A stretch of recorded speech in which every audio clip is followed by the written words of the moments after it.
Mrs mouse, جی ہاں ناظرین، mouse یعنی چوہا۔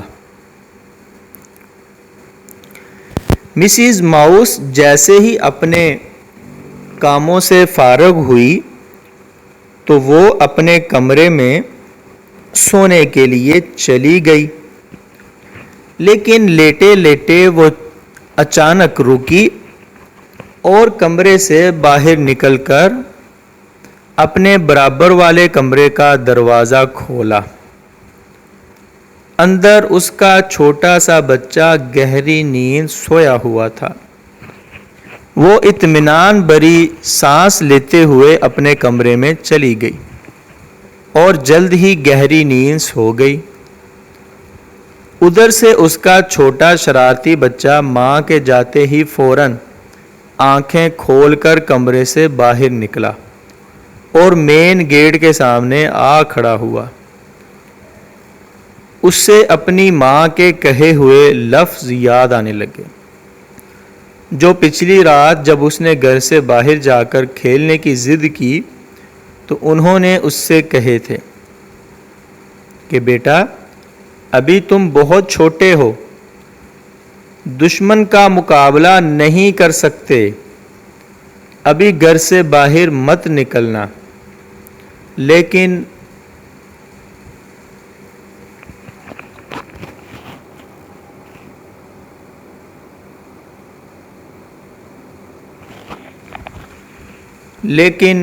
باہر کی دنیا دیکھنے کی اس کی خواہش اسے ماں کی نصیحت بھلانے پر مجبور کر رہی تھی۔ کچھ دیر سوچنے کے بعد آخر اس نے دروازہ کھول ہی لیا۔ ادھر ادھر جھانکنے کے بعد اس نے اپنا پاؤں گھر سے باہر نکالا۔ آج پہلی بار وہ اپنے گھر سے باہر کی دنیا دیکھ رہا تھا۔ خوبصورت، بہت خوبصورت، اس نے دل میں سوچا اور خوشی سے اچھلنے، ناچنے، گنگنانے لگا۔ پھول، پودے، ہریالی، پرندوں کے مسحور کن نغمے، وہ لطف اندوز ہونے لگا۔ وہ خرگوش کے ننھے بچوں کے ساتھ کھیلنے لگا۔ باہر کی دنیا کی رنگینیوں میں کھو کر بیبی ماؤس نے اپنی ماں کی نصیحت بھلا دی۔ کھیلتے کھیلتے اسے اچانک یاد آیا کہ گھر سے نکلے ہوئے اسے بہت دیر ہو گئی ہے اور اب تو ماں بھی جاگ گئی ہوگی۔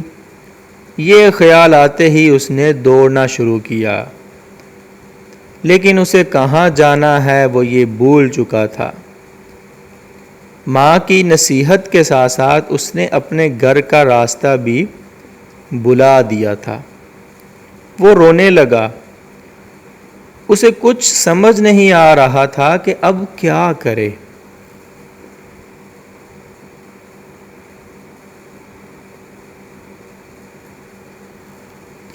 اچانک اسے کسی کے آنے کی آہٹ سنائی دی۔ میاؤں میاؤں کی آواز قریب آ گئی۔ یہ مسٹر بلا تھا۔ اس کی آنکھیں بیبی ماؤس کو دیکھتے ہی چمک اٹھی تھیں۔ بیبی ماؤس نے بلے سے درخواست کی کہ وہ اسے اس کے گھر پہنچا دے، کیونکہ وہ گھر کا راستہ بھول گیا ہے۔ بلے نے فوراً حامی بھر لی اور اسے اپنے ساتھ چلنے کو کہا،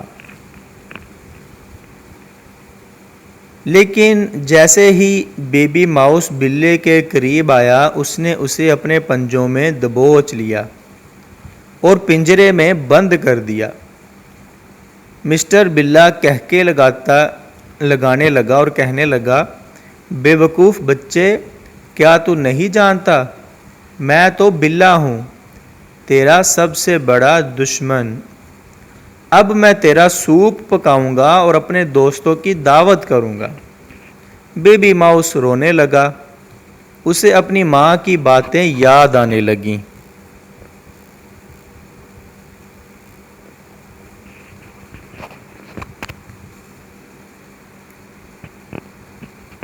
ادھر مسز ماؤس جب نیند سے جاگی تو اپنے بچے کو ڈھونڈنے لگی۔ وہ کافی دیر تک بیبی ماؤس کو ڈھونڈتی رہی لیکن وہ کہیں نہ ملا۔ آخر وہ تھک ہار کر ایک درخت کے نیچے بیٹھ گئی۔ اچانک اسے کسی کے رونے کی آواز آنے لگی۔ یہ بیبی ماؤس ہی تھا جس سے مسٹر بلے نے اپنے گھر میں قید کر رکھا تھا، جو اسی درخت کے تنے میں واقع تھا۔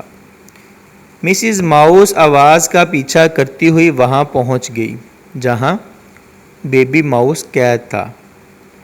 وہ ماں کو دیکھ کر رونے لگا، لیکن پنجرے میں تالا لگا ہوا تھا جس کی چابی مسٹر بلے نے اپنی دم کے ساتھ باندھی ہوئی تھی۔ مسز ماؤس دھیرے دھیرے مسٹر بلے کی دم تک پہنچ گئیں۔ مسٹر بلہ گہری نیند سویا ہوا تھا۔ اس نے خاموشی سے چابی اتار لی اور جلدی سے تالا کھولا۔ جیسے ہی بیبی ماؤس باہر نکلا، مسٹر بلے کی آنکھ کھل گئی۔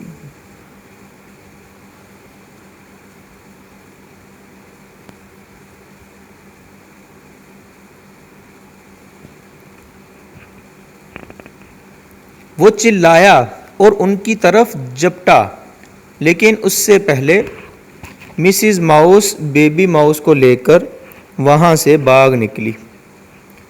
دونوں ماں بیٹے دشمن سے بامشکل بچ کر اپنے گھر پہنچے۔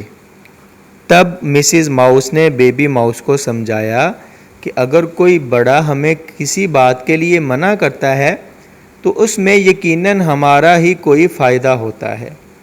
بڑوں کی بات کو رد کرنا اور نہ ماننا ہمیں بڑی مشکل میں ڈال سکتا ہے، اور ہر بار اس مشکل سے لڑنے کے لیے ہمارے پاس ہمارے بڑوں کا سہارا نہیں ہوتا۔ ناظرین، بیبی ماؤس نے وعدہ کیا کہ وہ آئندہ کبھی بھی اپنی ماں کی بات کو رد نہیں کرے گا اور ہمیشہ ان کی ہر بات مانے گا۔ پیارے بچوں، کیا آپ اپنی امی جان کی بات مانتے ہیں؟ ناظرین، یہ تھی ایک چھوٹی سی مورل سٹوری۔ امید ہے آپ کو پسند آئی ہوگی۔ انشاءاللہ ملیں گے نیکسٹ ویڈیو میں، تب تک کے لیے اللہ نگہبان۔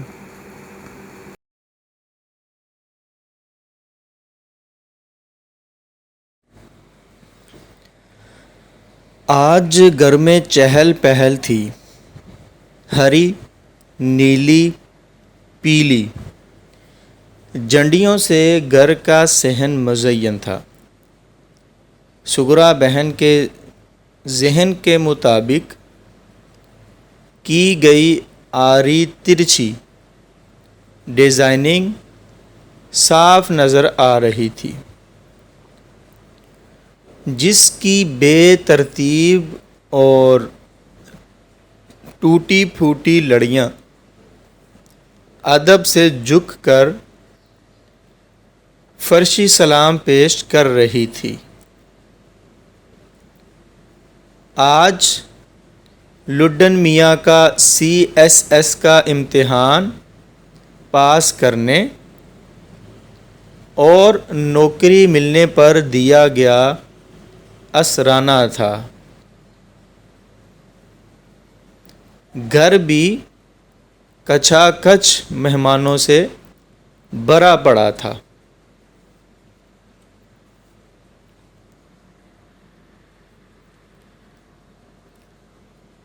اماں جی کی پرانی سہیلیاں بھی موجود تھیں، جو اب لڈن میاں کی تعریفوں کے پل باندھتی نظر آ رہی تھیں۔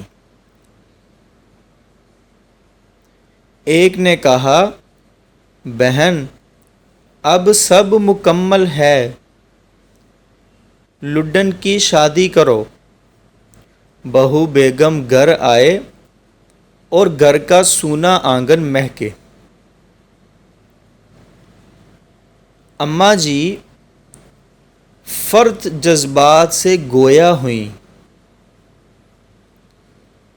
کیوں نہیں بہن، میں اپنے چاند کے لیے پریوں سی دلہن لاؤں گی جس کے نور سے سارے گھر کا آنگن منور ہوگا۔ شور سے بھرا کمرہ لڈن کے لیے چاند سا لفظ سن کر سکتے میں آ گیا۔ اماں جی لوگوں کا رد عمل دیکھ کر کھسیانی سی ہو گئی۔ جاتے ہوئے سب مہمانوں سے التجا کی گئی کہ لڈن کے لیے رشتہ ڈھونڈیں، اور آخر کار دیا لے کر تلاش کرنے سے دلہن مل گئی۔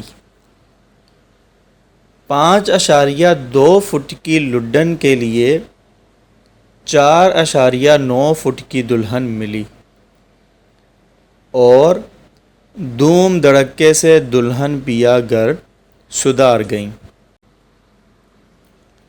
لڈن چونکہ کھانے کا دل دادا تھا تو جگہ جگہ سے کھانے پینے کی چیزیں اٹھا لیتا، کھاتا اور کھلاتا۔ بہو بیگم بھی ہاتھ کی صاف اور سلیقہ شعار تھی، اور آتے ہی گھر کی سبھی ذمہ داریاں سنبھال لی تھی۔ سبھی اس کے رویے سے بہت خوش تھے۔ یہ کیا، آج لڈن میاں کیا اٹھا لائے؟ یہ برف جمانے والا ڈبہ تھا۔ اتنا بڑا ڈبہ کسی نے کبھی نہیں دیکھا تھا۔ لوگ دور دور سے دیکھنے آ رہے تھے، جسے ریفریجریٹر کہا جاتا ہے۔ اب خود بھی برف کے گولے بنا کر کھاتے اور دوسروں کو بھی کھلاتے۔ آج لڈن میاں کی شادی کو پورا 1 سال ہو گیا۔ گھر میں بہت بڑی دعوت تھی، بہت سے لوگ آئے ہوئے تھے، اور سخت گرمی تھی۔ 2 بجے کے قریب رات سبھی مہمان چلے گئے۔ لڈن میاں اور بہو بیگم کمرے میں لوٹے، اور لڈن میاں نے گولا کھانے کی فرمائش کی۔ فرما بردار بیگم گولا بنانے کے لیے باورچی خانے چلی گئی۔ لڈن میاں چونکہ کافی تھک چکے تھے، کب سو گئے احساس نہ ہوا۔ صبح آنکھ کھلی تو بیگم کو پاس نہ پایا۔ اٹھ کر سارا گھر چھان مارا، لیکن گدھے کے سر سے سینگ کی طرح بیگم غائب تھی۔ گلی محلوں میں تصویر دکھا کر ڈھونڈا، لیکن کہیں کچھ پتہ نہ چلا۔ اماں جی نے کہا کہ بہو کے گھر سے پتہ کرو، کیا پتہ وہاں گئی ہو۔ وہ ایسی تو نہیں کہ بتا کر نہ جائے، لیکن پھر بھی پتہ کرو۔ ابا جی گویا ہوئے۔ پتہ کرنے پر وہاں بھی موجود نہ تھی۔ لڈن میاں بیمار پڑ گئے، بیوی کے غم سے نڈال ہو چکے تھے۔ بہو بیگم کے بھائی اور ماں باپ بھی آ گئے اور پریشان تھے۔ لڈن میاں بخار سے تپ رہے تھے۔